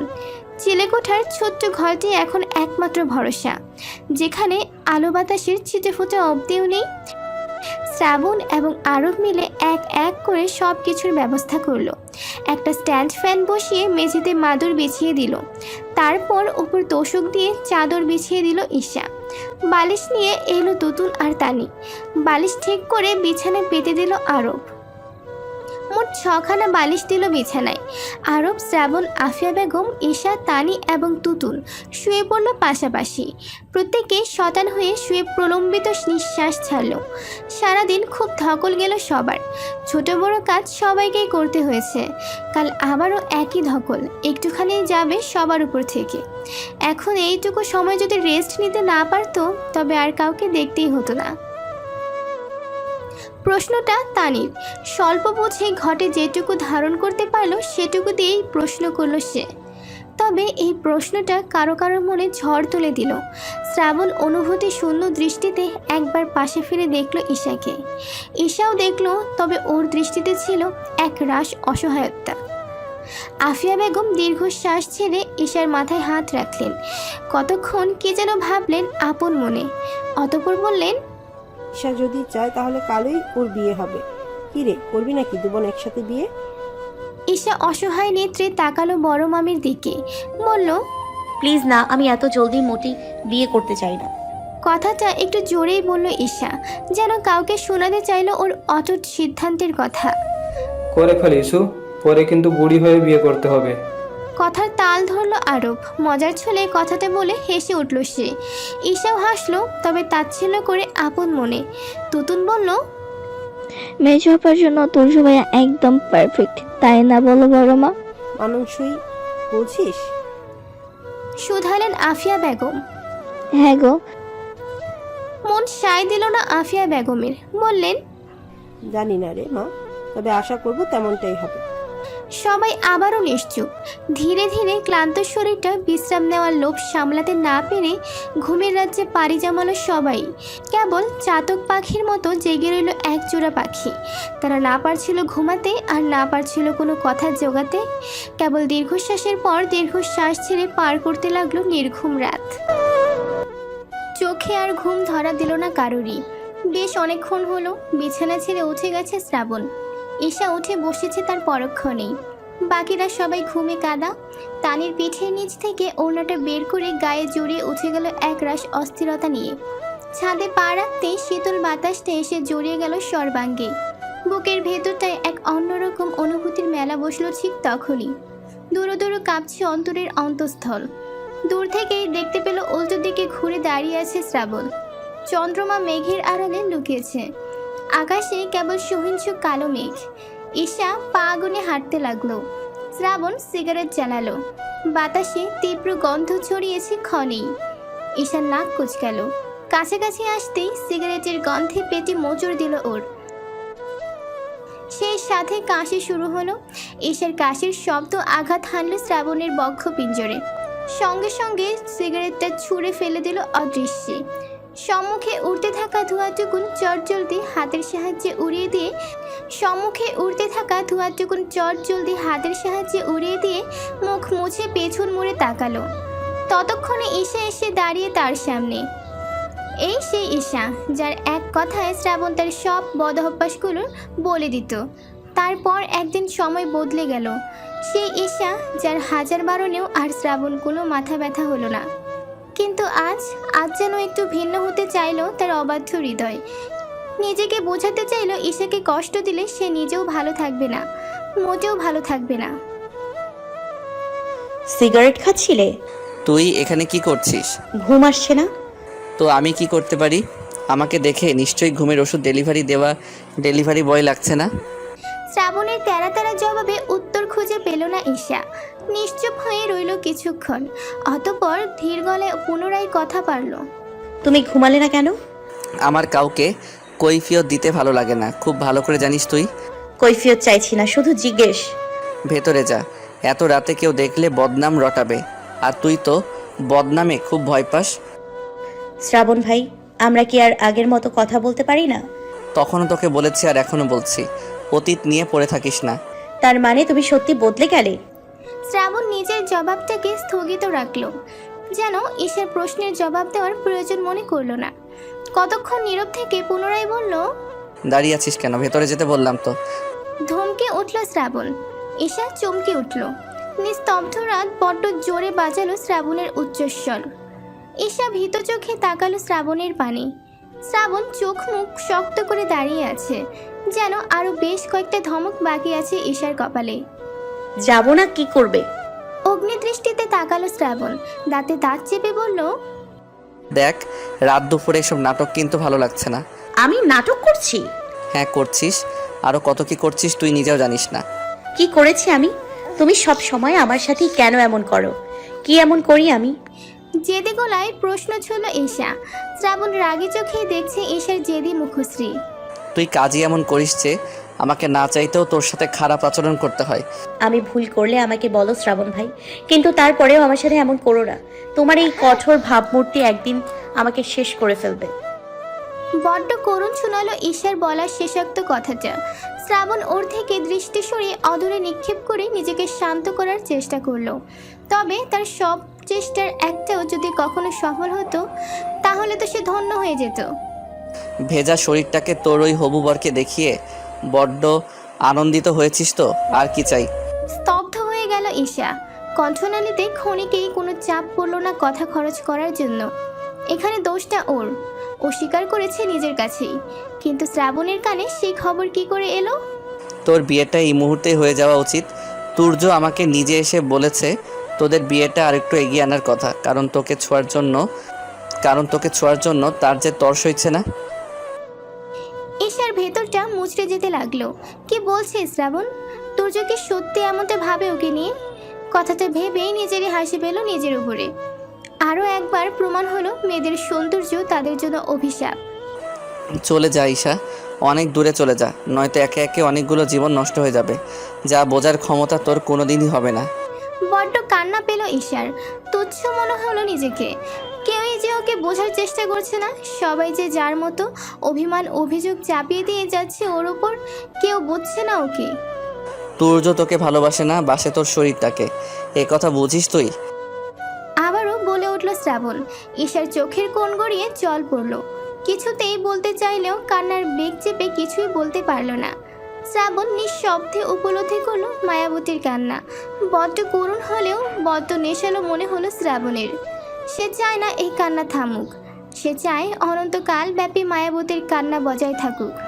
তাহলে সে শান্তি পাবে। এত বছরের তিল তিল করে গড়ে তোলা অনুভূতিগুলোকে এক লহমায় ধূলিসাৎ করে দেওয়া শাস্তি এই কান্নাগুলো। চলুক যতদিন না সে তার ব্যর্থ হৃদয়কে পুনরায় প্রশান্ত করতে পারবে। আমার সামনে এসব ন্যাকামি চলবে না, হয় তুই চলে যা, না হয় আমি চলে যাচ্ছি। এই বলে হাঁটা ধরতে পেছন থেকে তার হাত টেনে ধরল ঈশা। কান্না ভেজায় গলায় বলল, চলে যাব আমি, একদিন অনেক দূরে চলে যাব, তবুও তুমি কোথাও যেও না শ্রাবণ ভাই। রুমে যা। ঈশা শ্রাবণের হাত ছেড়ে চোখের জল মুছে চলে গেল ভেতরে। শ্রাবণ ওর যাওয়ার পানে তাকিয়ে প্রলম্বিত নিঃশ্বাস ছাড়ল। ভোরের আলো ফুটতেই হইচই শুরু হলো বিয়ে বাড়িতে। বাচ্চাদের কান্নার আওয়াজ, বড়দের চিৎকার চেঁচামেচি। 5টার দিকে চোখটা লেগে এলো, 6টার মধ্যে উঠে পড়তে হলো ঈশাকে। পাশে বড় মামি নেই শ্রাবণও। হয়তো সারা রাত আর আসেনি সে। আরব ঘুমোচ্ছে বেঘরে। তুতুন এবং তানি চড়াচড়ি করে ঘুমিয়ে আছে। ঈশা উঠতে উঠতে ওদের দু বোনের মাথায় হাত বুলিয়ে দিয়ে দুজনকে চুমু খেয়ে উঠে গেল। নিজের রুমে গিয়ে হাত মুখ ধুয়ে নিচে নামতেই দেখা হলো আনোয়ারা বেগমের সাথে। আনোয়ারা বেগম খাবার টেবিলে বসে পান সাজাচ্ছেন। ঈশাকে দেখতেই ঠোঁটের কোণে মৃদু হাসির রেখা ফুটিয়ে বললেন, দিদি ভাই, ঘুম কেমন হলো? আর ঘুম? সে কি রে, জায়গা মেলেনি? জায়গা মিলেছে, তবে ঘুম মিলেনি জান পাখি। তোমার মতো একজন বুড়ো পেলে তো সারা রাত তার বুকে মাথা রেখেই পার করে দিতাম। নানির গাল টেনে কথাটা বলে আলতো করে জড়িয়ে ধরল তাকে। আনোয়ারা বেগম হাত উল্টে একটা মার দিলেন ঈশাকে। লজ্জা পাওয়া গলায় বললেন, পাজি মেয়ে একটা। ঈশা ফিক করে হেসে দিল। অতঃপর নানিকে ছেড়ে তার পাশের চেয়ারটায় বসতে বসতে আশেপাশে নজর বুলালো। মাকে খুঁজছে। বড্ড খিদে পেয়েছে। খিদে যেন পেটের ভিতর ইঁদুর দৌড়াচ্ছে। মা কি রান্নাঘরে নানু? হ্যাঁ, তোর জন্য নাস্তা তুলে রাখতে বললাম।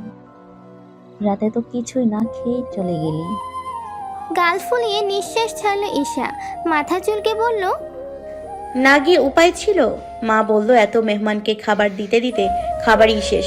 আমি আর ভাগে পেলাম না। কি বিশ্রী কাণ্ড।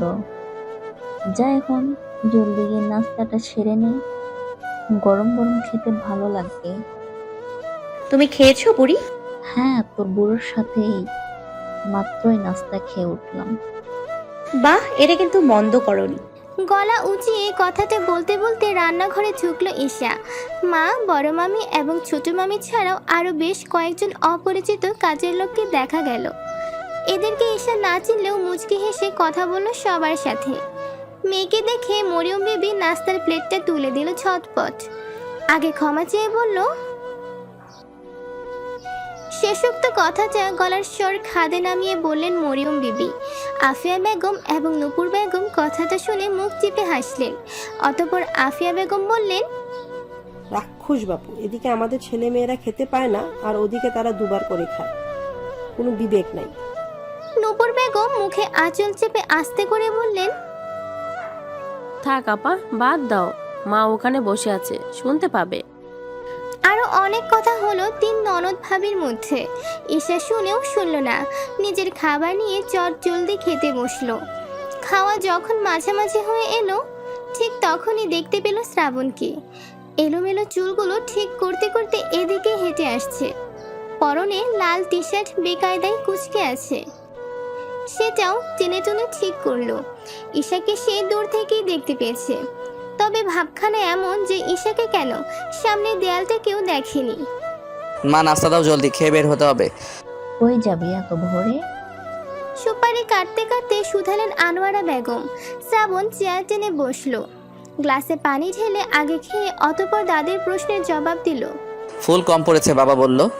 সেটা এখন মনে পড়লো? রাতেই বলেছে, কিন্তু মাঝরাতে ফুল কোথা থেকে জোগাড় করতাম বলো? সেও তো কথা। একা যাবি? হ্যাঁ, বাইক নিয়ে চলে যাব, দেখি আর কাউকে পাই কিনা। ঈশাকে নিয়ে যা। নিজের নামটা উঠতেই হঠাৎ ভীষণ খেলো ঈশা।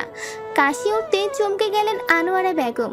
শ্রাবণের আধো খাওয়া পানির গ্লাসটা এগিয়ে দিয়ে চিন্তান্বিত গলায় বলে উঠল, কি হলো দেখে খা বাবু। নানির থেকে পানিটা নিয়ে ঝকঝক করে গিলে খেলো ঈশা। এক পর্যায়ে বিষম থেকে রেহাই পেয়ে আবারও খাবারে মনোযোগী হলো। দাদির কথার পিছে হ্যাঁ না কোনো কিছুই বলল না শ্রাবণ। মা, খাবার কি পাবো আজ? পুনরায় গলা উঁচিয়ে মাকে ডাকলো শ্রাবণ, কিন্তু এবারেও কারোই সাড়া নেই। সে বিরক্ত হয়ে উঠে যেতে নিলে আজকালও দাদি ঈশাকে উদ্দেশ্য করে বলল, ও ঈশা, শ্রাবণের খাবারটা এনে দে না। শ্রাবণটার তো খিদে পেয়েছে, রান্নাঘরে সবাই ব্যস্ত, যা তুই গিয়ে নিয়ে আয়। ঈশা অসহায় নেত্রে তাকালো নানির পানে, বোকা গলায় প্রশ্ন করলো, আমি? হ্যাঁ, যা জলদি। ইচ্ছে না থাকলেই নানির কথা ফেলতে পারল না ঈশা। চুপচাপ উঠে গেল শ্রাবণের জন্য খাবার আনতে। মিনিট দুয়েক বাদে খাবার নিয়ে আবারও ফেরত এলো। শ্রাবণের সামনে দিয়ে নানির কথা মতো গ্লাস ভর্তি করে পানিও ঢেলে দিল। অতঃপর পুনরায় বসে পড়ল নিজের বাকি খাবারটুকু শেষ করতে। রাতে বৃষ্টি হয়েছে, যার ফলে রাস্তাঘাট একদমই স্যাঁতসেঁতে আর কর্দমাক্ত হয়ে আছে। শ্রাবণের বাইক নিয়ে মেইন রোডে উঠতে বেশ বেগ পেতে হলো। ঈশা আগে থেকেই দাঁড়িয়েছিল মেইন রোডে। শ্রাবণের হুকুমে আগে সে এসে পড়েছে এখানে। শ্রাবণ বাইক নিয়ে মেইন রোডে উঠলেও ঈশা এখনও খাম্বার ন্যায় দাঁড়িয়ে রইল। হয়তো সে পুনরায় শ্রাবণের হুকুমের অপেক্ষায় আছে। ল্যাম্প পোস্টের মতো নিজের জায়গা বুঝে দাঁড়িয়ে থাকবি নাকি বাইকে উঠবি? শ্রাবণের এহেমবাণী কর্ণকুহরে প্রবেশ করলে ঈশা খানিকক্ষণ বিস্মিত দৃষ্টিতে তাকিয়ে থাকে। অতঃপর কিঞ্চিত বিরক্ত পেশ করে এগিয়ে আসে বাইকের দিকে। মহা টেনশনে মাথার ভেতর দপ দপ করতে লাগলো ওর। বাইকে ওঠা ওর জন্য ছোটখাটো একটা সুনামি। আগের দিন হলে শ্রাবণ সযত্নে হাত ধরে তুলে দিত বাইকের পেছনে, তবে আগের দিন আর নেই। এখন এই বিশ্বযুদ্ধ ওর একারই করতে হবে। বলছিলাম যে বাইকটা না নিলে হতো না? বাজার অবধি হেঁটে যেতে পারলে যা, আমি তো বাইক নিয়েই যাব। এই বলেই বাইক স্টার্ট দিল শ্রাবণ। ঈশার আকাশ পাতাল এক করে রাগ হচ্ছে। কোনো মানবিকতা নেই এই লোকটার মাঝে। ও কি আর সাধে বলবে বাইক না নেওয়ার কথা?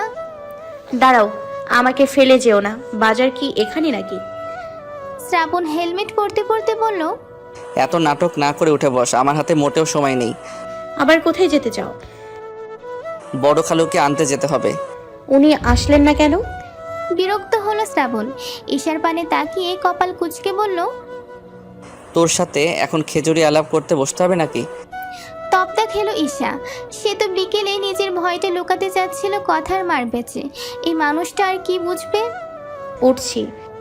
নিজের ভয়কে জয় করতে হবে ঈশা, এই বলেই নিজের মনকে সান্ত্বনা দিল বেচারি। অতঃপর কাপা কাপা পা জোড়া এগিয়ে নিয়ে কোনো মতে উঠে বসলো শ্রাবণের পেছনে। বাইকের লুকিং গ্লাসে ঈশার কার্যকলাপ দেখছিল শ্রাবণ। ভয়ে মুখটা একদম কাচুমাচু হয়ে গেল তার। বাইকে ওঠা নিয়ে এত ভয় কিসের? কে জানে, গোটা একটা বছর শ্রাবণ তাকে বাইকেই তো ঘুরিয়েছে। এমনকি বাইক চালানোটাও ট্রেনিং দিয়েছিল। ভেতর ডিপটায় সব গুলে খেয়ে ফেলেছে। ধরে বস, পড়ে গেল তো সবাইকে আবার আমাকেই কৈফিয়ত দিতে হবে। আর তুই খুব ভালো করে জানিস যে হ্যাঁ হ্যাঁ জানি জানি, তুমি কাউকে কৈফিয়ত দিতে পছন্দ করো না, তাই বলে আমাকে মেরে ফেলার প্ল্যান করো না প্লিজ। ভয়ে জড়সড় হয়ে গেল ঈশা। কোনো মতে পেছন থেকে শ্রাবণের কাঁধটা খামচে ধরে বসলো। কাঁপছে তার হস্তদ্বয়। টের পেল শ্রাবণ।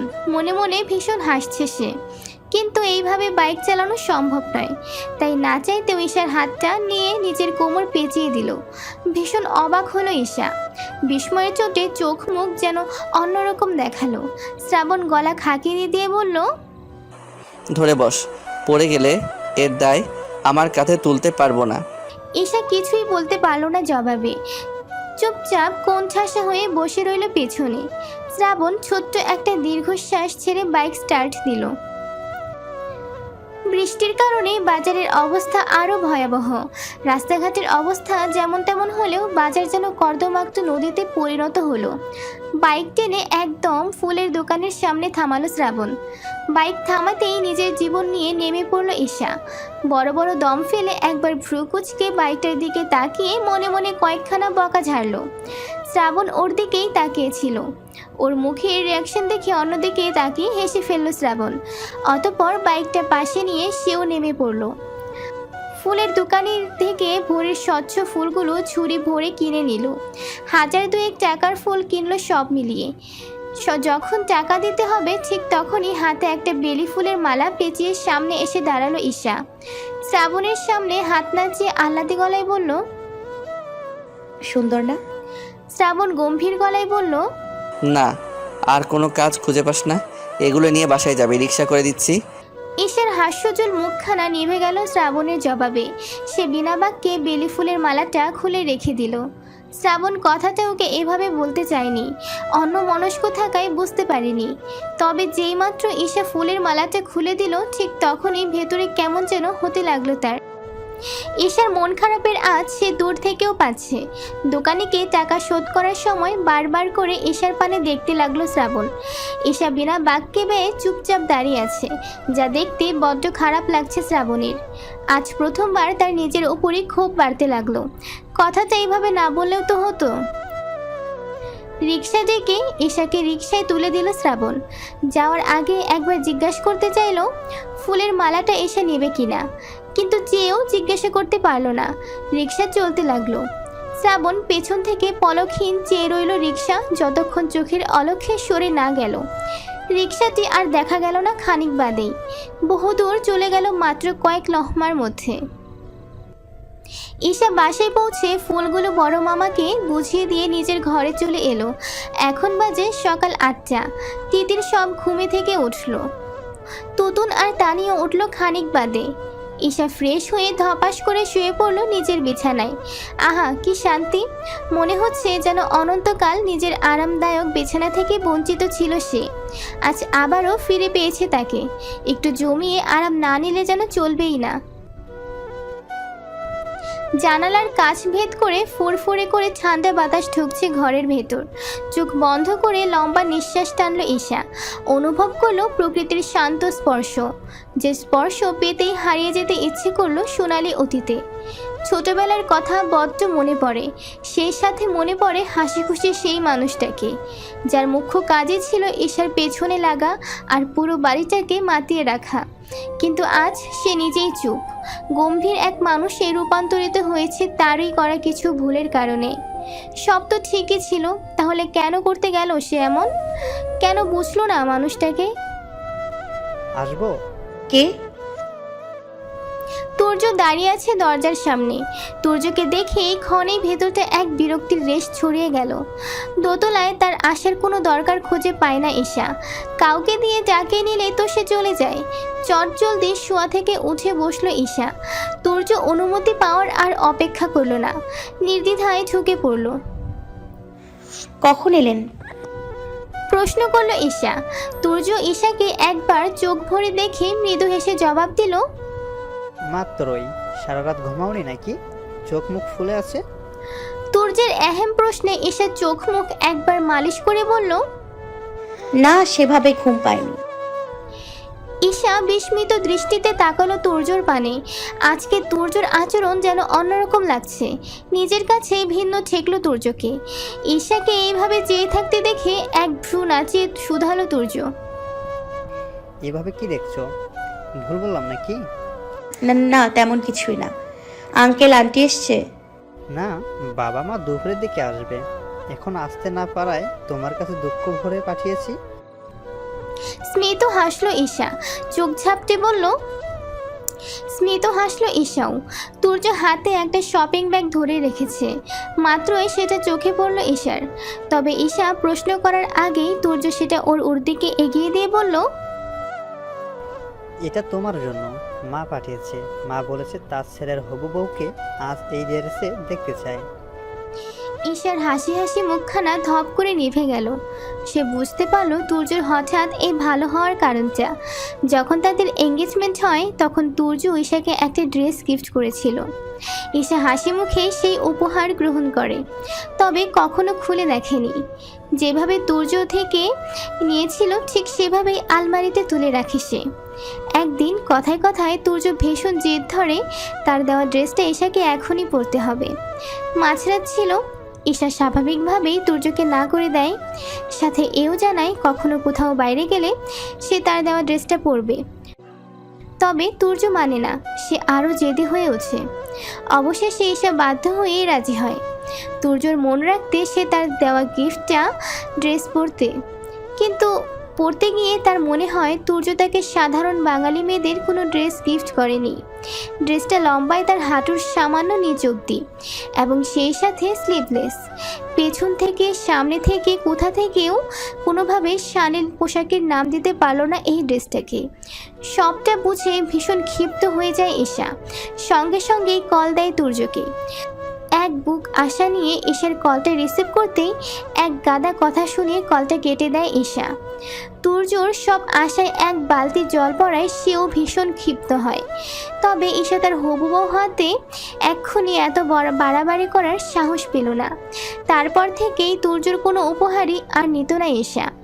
আজকেও যে নেবে সেটাও নির্ভর করছে। কি হলো, ড্রেসটা তুমি নেবে না? না, আপনাকে আমি আগেও বলেছি বিয়ের আগে আমাকে এসব উপহার দেওয়া বন্ধ করুন। ভালো লাগে না আমার এসব। তুর্যর মুখটা কাচুমাচু হয়ে গেল। হাত বাড়িয়ে ঈশার হাতের উপর হাতটা রাখতেই হাতটা সরিয়ে নেয় ঈশা। পুনরায় কিছু বলতে নিলে তুর্য তাকে থামিয়ে দিয়ে বলে ওঠে, বাবা মা পাঠিয়েছে, তুমি না বললে তারা খুব কষ্ট পাবে। আপনার তাদেরকে বলা উচিত ছিল। কাজ কাজ গলায় বলল ঈশা, ওর দৃষ্টি অন্য কোথাও। সেই সুযোগে বিরক্তির নিঃশ্বাস ছাড়ল তুর্য। নিজের রাগটাকে যথাসম্ভব নিয়ন্ত্রণে রাখার চেষ্টা করে বলল, বাবা মা অনেক হার্ড হবে Isha, please try to understand. আগে তোমার আমার মাঝে ছোট্ট একটা ভুল বোঝাবুঝি ছিল, সেটা তো আমি তাদেরকে এভাবে বলতে পারি না, তাই না? ঈশা যেন কথা বাড়াতে চাইল না তুর্যর সাথে। তুর্যর হাত থেকে শপিং ব্যাগটা নিয়ে বলল, আপনি হয়তো ব্রেকফাস্ট করে আসেননি, আসুন ব্রেকফাস্ট করবেন। তুমি পরবে তো ড্রেসটা? ঈশা শপিং ব্যাগটা আলমারিতে তুলে রাখতে রাখতে বলল, পরবো, চলুন। That's like a good girl. Isha জোরপূর্বক হাসার চেষ্টা করে চলে গেল। তুর্যও চলে গেল তার পিছু পিছু। ঘর ভর্তি সাজের গহনা, শাড়ি, জুতো, ফুল, মালা, মেকআপ আরও অনেক জিনিস ছড়িয়ে আছে ভেতরের। লোকজন ঘরে ঢুকছে, বের হচ্ছে, কোনো ধ্যান নেই যেন তার। সত্যি বলতে নিজেকে বড্ড হালকা লাগছে নিজের কাছে। মনে হচ্ছে সে এই দুনিয়াতে আর বেঁচে নেই, মরে গেছে, অনেক পূর্বেই মরে গেছে। এত বছরের ভয়টাই তবে সত্যি হলো, সে বিনা অপরাধেও ফেঁসে গেল। আচ্ছা, সবাই সবটা জানলে কি তাকেই ভুল বুঝবে?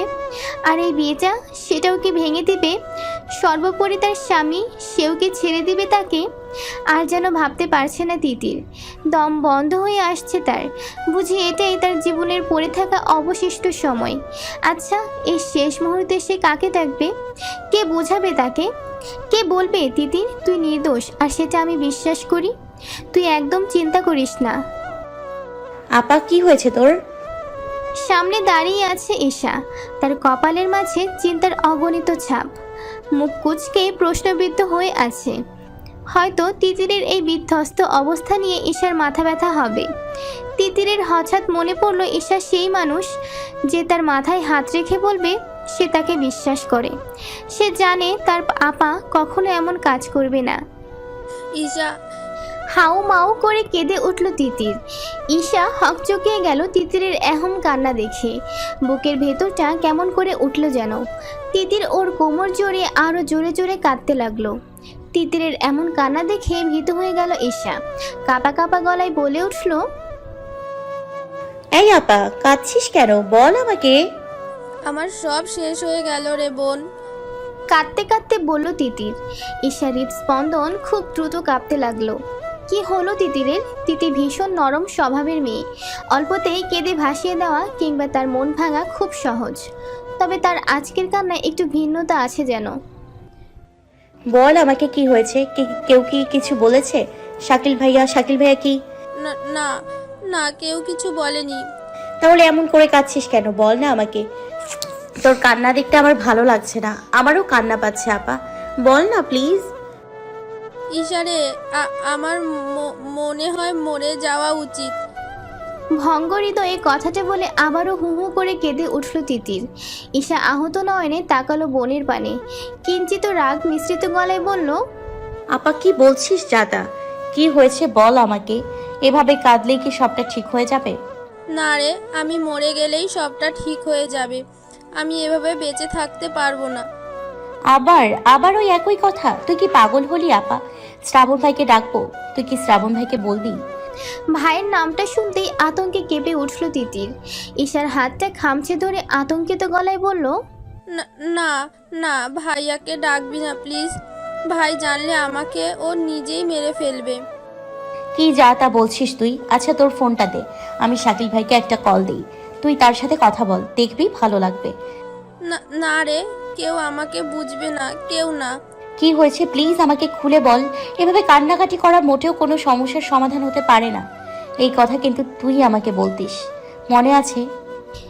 তিতির যেন খানিক ভরসা পেল। নিজেকে ধাতস্থ করতে চেষ্টা করে চোখের জল মুছে তাকালো ঈশার পানে। ঈশা প্রশ্নবিদ্ধ হয়ে চেয়ে আছে তার দিকে। তিতির ঈশার হাতটা ধরে কম্পিত কণ্ঠে শুধালো, তুই আমাকে বিশ্বাস করিস ঈশা? তোর কি মনে হয় আমি কখনো কোনো নোংরা কাজ করতে পারি? ঈশা বিস্মিত হলো তিতিরের প্রশ্নে, তবুও অটুট বিশ্বাসের সঙ্গে বলল, তোকে অবিশ্বাস করার কোনো প্রশ্নই আসে না আপা। তুই হলি পৃথিবীর শ্রেষ্ঠ বোন। আমি সবসময় উপরওয়ালার কাছে কি প্রার্থনা করি জানিস? তোর মতো একটা বড় বোন যেন সব ঘরে জন্মায়। ইউ আর দ্য বেস্ট আপা। তিতিরের কথায় আবারও কান্নার ব্যাগ চেপে বসলো। সে যেন নিজের কানকে বিশ্বাস করতে পারছে না। ঈশা তাকে এতটা বিশ্বাস করে, এতটা ভালোবাসে। এবার বলবি কি হয়েছে? তিতির নিজেকে আরেকটু শান্ত করার চেষ্টা করে। তখনও তার চোখের কোণ গড়িয়ে অঝরে পানি পড়ছে। এবার ঈশা সেটা নিজের হাতে মুছিয়ে দিয়ে তিতিরের কপালে ছোট্ট একটা চুমু খেয়ে বলল, ভাইকে অবিশ্বাস করতে পারলেও একজন বোন কখনো তার বোনকে অবিশ্বাস করতে পারে না, জানিস না বুঝি তুই? তিতির চোখে জল মুছে উপর নিচ করে মাথা নাড়ে। অতঃপর প্রলম্বিত নিঃশ্বাস ছেড়ে ঈশাকে টেনে তার পাশে বসায়। পাশে পড়ে থাকা ফোনটা তুলে ঈশার হাতে দেয়। ফের কাঁপা কাঁপা কণ্ঠে বলে, সজীবকে মনে আছে তোর?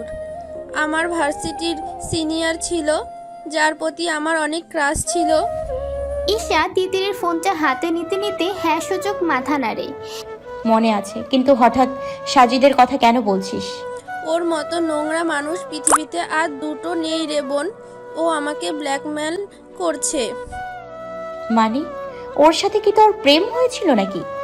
তিতির না সূচক মাথা নাড়ে, বলে, না, আমি ওকে পছন্দ করি এটা জেনেই ও আমার সাথে মজা নিল। আর আমি বোকার হদ্দ, কখনো বুঝতেই পারিনি। ও জানতো তুই ওকে পছন্দ করতিস? হুম। তারপর?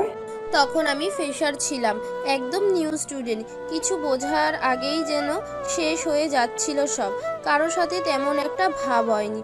তাই সিনিয়ররা অর্থাৎ সাজিদ আর ওর ফ্রেন্ডরা মিলে একটা গেট টুগেদার পার্টি অ্যারেঞ্জ করে। যেহেতু পার্টিটা আমাদের জন্য, সেহেতু আমাকে স্পেশালি ইনভাইট করে। সাজিদের একটা ফ্রেন্ড আমাকে বলেছিল এই পার্টি অনেক আগে থেকেই হয়ে আসছে। এই পার্টির মূল উদ্দেশ্য হচ্ছে নিউ স্টুডেন্টদের মধ্যে একটা ভালো বন্ডিং ক্রিয়েট করা। আমি শুনে ভীষণ খুশি হয়েছিলাম। ভেবেছিলাম এই সুযোগে আমার হয়তো নিউ ফ্রেন্ড হবে। বাসায় মিথ্যা বলে আমি যাই ওই পার্টিতে। এমনকি ভাইকেও কোনোভাবে জানতে দেইনি। আমি জানতাম ভাইকে জানালে ভাই কখনোই আমাকে যেতে দেবে না। দরকার পড়ে ওই পার্টি আমার ঘরে হবে। তারপর আমি বিকালের দিকে চলে যাই সাজিদের বাসায়। আমাকে আগেই ও থেকেই ঠিকানা দেয়া হয়েছিল ওখানে গিয়ে দেখি সব এলাহি কাণ্ড। রাজপ্রাসাদের মতো একটা বাড়ি। আমি রিক্সা থেকে নামতেই দারোয়ান গেট খুলে আমাকে সোজা বাসা চলে যেতে বলে। আমি তার কথা মতো সোজা গিয়ে ঢুকলাম বাসার ভেতরে। জানিস, ভেতরে ঢুকে বোঝার উপায় ছিল না এখন রাত না দিন। লাল নীল বাতি জ্বলছে, ভেতরে ডিজে বাজছে, আর তার মধ্যে এক গাদা ছেলে মেয়ে পাগলের মতো নাচানাচি করছে। প্রথমে আমার খুব অকওয়ার্ড লাগলেও যখন সাজিদকে দেখলাম, বিশ্বাস কর কিশোরী মন সব খারাপ লাগা উবে গেল। সাজিদ আমাকে হাত ধরে ভিতরে নিয়ে গেল। আমাদের ক্লাসের অনেকেই ছিল ওখানে। সবার সাথে আমাকে পরিচয় করিয়ে দিল। পরিচয় হয়ে আমার খুব ভালো লাগছিল, কিন্তু এরপর যা হলো। আতঙ্কে পুনরায় কেঁপে উঠল তিতির। ঈশা তার হাতটা শক্ত করে ধরে বলল, আমি তোকে বিশ্বাস করি আপা।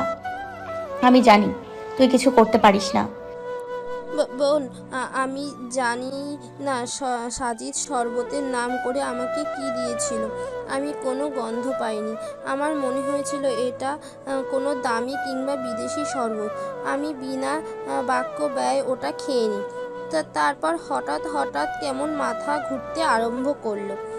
আমি যখন সাজিদকে বললাম, সাজিদ আমাকে ওর রুমে নিয়ে গেল। আমার স্পষ্ট মনে আছে ও আমাকে রেস্ট নেওয়ার কথা বলে রুম থেকে বেরিয়ে যায়। তারপর হঠাৎ থেমে গেল তিতির। কেঁপে কেঁপে উঠছে বারবার। আবারও ফুপিয়ে কেঁদে উঠল। বাকিটা বুঝে নিল ঈশা। আর কিছু না ভেবে শক্ত করে জড়িয়ে ধরল তিতিরকে জড়িয়ে রেখে তার ফোনটা ওপেন করলো ঈশা। তবে যা দেখলো সেটা দেখার জন্য মোটেও প্রস্তুত ছিল না। কিন্তু ছবি পাঠানো হয়েছে। ছবিতে স্পষ্ট দেখা যাচ্ছে তিতিরকে একটা ছেলে কিস করছে। তবে ছেলেটা ক্যামেরা থেকে উল্টো থাকার কারণে তার মুখটা একদমই বোঝার উপায় নেই। কেবল তিতিরকেই দেখা যাচ্ছে এখানে। ছবির নিচে একটা মেসেজও আছে। ঈশার কাছে এবার সব যেন পরিষ্কার হয়ে গেল। সে তিতিরকে নিজের থেকে টেনে তুলে বলল, ও তোর সাথে জোর করে খারাপ কিছু করতে চেয়েছিল, তাই না? হ্যাঁ, শুধু আমার সাথেই নয়, ও সব মেয়েদের সাথে এরকম করে। হয়তো ভাগ্যক্রমে আমার সর্বনাশও করতে পারিনি। আর এইসব নোংরামি করার জন্য আমি ওকে থাপ্পড় দিয়েছিলাম। আর আজ সেইটাই রিভেঞ্জ নিতে। বুঝে গেছি আপা, তুই একদম চিন্তা করিস না। তোর বোন থাকতে কারোর বাপের সাধ্য নেই তোকে সবার চোখে ছোট করবে। মেরে একদম পুঁতে দিব মাটিতে। আমি তোর ফোনটা নিয়ে গেলাম। কোথায় যাচ্ছি? এই সমস্যার সমাধান করতে। তুই নিশ্চিন্তে কোণে সাজতে শুরু কর আপা। তোর বোন এসে তোকে তুলে দেবে, প্রমিস। আমি তোর গায়ে কলঙ্কের দাগ কেন একটা ফুলের টোকাও পড়তে দিব না। কিন্তু বোন। কোনো কিন্তু না। যা বললাম কর, আমি আসছি। তিতিরের ফোনটা নিয়ে বেরিয়ে এলো ঈশা। আশেপাশে একবার তাকিয়ে দৌড়ে চলে গেল